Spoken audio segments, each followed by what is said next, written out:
A Amazônia, enigma e oportunidade. Tesouro da humanidade. O maior reservatório de biodiversidade e de água doce no planeta. Lá o Brasil pode se redescobrir. Há duas preliminares a essa redescoberta. Em primeiro lugar, temos que entender que a Amazônia não é apenas um conjunto de árvores. É uma massa de gente. Cerca de 25 milhões de brasileiros moram lá.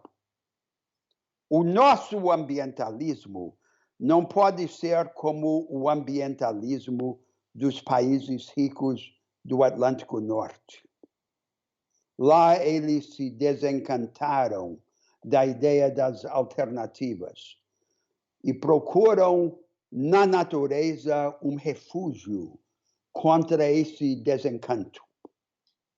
Para nós, o ambientalismo não deve servir de pretexto para abandonar a busca das alternativas de fundo.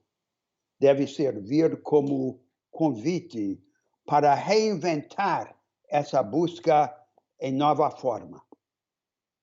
A segunda preliminar é entender que uma economia verde, sustentável, ou é primitiva, como é o caso do extrativismo sem escala e tecnologia, ou é altamente avançada. Não há nada no meio. E, portanto, a nossa economia verde na Amazônia precisa ser vanguardista. O que temos na Amazônia hoje como as principais atividades econômicas? No estado do Pará, a mineração, com pouquíssima agregação de valor. Cava buraco na terra, tira o minério de ferro, manda não transformado no navio para a China e deixa o buraco atrás. Na Zona Franca de Manaus, uma atividade que deve ser defendida. Não se trata de atacar a Zona Franca, mas a Zona Franca, como ela existe hoje, é ponto de partida, não ponto de chegada. Hoje ela ainda tem pouquíssimo vínculo com a floresta em volta. E são esses vínculos que temos que construir para dar no futuro nova vocação à Zona Franca. No arco do desmatamento, a penetração da pecuária extensiva, desorganizada e frequentemente aventureira. E dentro da floresta, o extrativismo, sem escala e sem tecnologia e, portanto, sem futuro, com algumas exceções, como as notáveis iniciativas de desenvolvimento sustentável no beneficiamento da castanha ou no cultivo de peixes, por exemplo, no estado do Acre. Há, portanto, duas grandes limitações para um projeto de desenvolvimento sustentável na Amazônia hoje. A primeira limitação é a falta de elo entre o complexo industrial urbano e o complexo verde.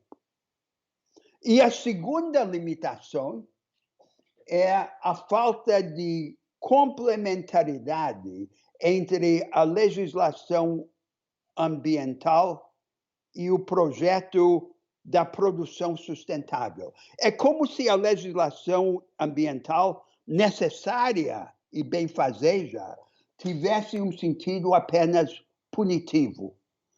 Ela deve estar organicamente integrada ao novo paradigma produtivo. Não para restringi-la, mas, pelo contrário, para aprofundá-la. Temos, portanto, a tarefa de construir os vínculos que faltam entre o complexo industrial urbano e o complexo verde. E assegurar que a floresta em pé valha mais do que a floresta derrubada. Para isso, há uma premissa indispensável. A premissa é a regularização fundiária, acompanhada do zoneamento econômico e ecológico, a organização da atividade produtiva no espaço. Ainda hoje, na Amazônia, a grande maioria das terras não tem título jurídico. Há poucos anos, quando tratei diretamente desse problema, descobri, chocado, que menos de 4% das terras em mãos privadas tinham título jurídico. Ninguém sabe quem tem o quê.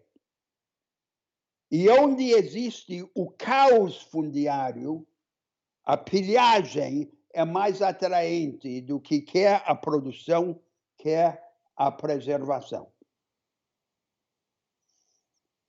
Regularização urbana e rural e regularização com a participação central dos estados e dos municípios, não apenas sob a tutela do governo federal. Nessa base segura, começar a construir os vínculos entre o verde e o industrial urbano. Em primeiro lugar, os vínculos tecnológicos. Não adianta falar em desenvolvimento sustentável se faltam as tecnologias necessárias. Por exemplo, quase toda a tecnologia florestal disponível no mundo evoluiu para manejar as florestas temperadas homogêneas, não as florestas tropicais heterogêneas. Nós devemos iniciar com a colaboração dos nossos vizinhos na Amazônia Sul-Americana a construção dessa tecnologia que falta. E o aproveitamento dos recursos da biodiversidade para, por exemplo, a indústria farmacêutica, para ajudar a curar os males da humanidade, exige ciência básica, não apenas ciência básica nova, não apenas a aplicação de ciência existente. Nós não podemos desempenhar essa tarefa sozinhos. Precisamos nos abrir para a ciência mundial e convidar os cientistas de todo o mundo fascinados pela Amazônia para colaborar conosco e com a construção da ciência brasileira. Em segundo lugar, os vínculos técnicos. Prover os serviços ambientais necessários numa vasta área maior do que a Europa Ocidental. E para isso, precisamos também prover serviços para os técnicos que vão trabalhar em campo. Ninguém no mundo sabe como fazer isso. É uma vasta tarefa. É uma tarefa que exigirá audácia e imaginação institucionais. E a colaboração dentro da federação, vertical e horizontal. Em terceiro lugar, os vínculos econômicos, os muitos elos intermediários entre a agregação de valor nas cidades, nos complexos industriais e o verde. Muitos pontos até chegar lá, muitos degraus nessa escada de agregação de valor. E, em quarto lugar, os vínculos jurídicos. Diferentes regimes de propriedade que possam coexistir experimentalmente para, por exemplo, organizar em algumas áreas a gestão comunitária das florestas e não ter a concessão de grandes áreas territoriais a mega empresas como único regime institucional.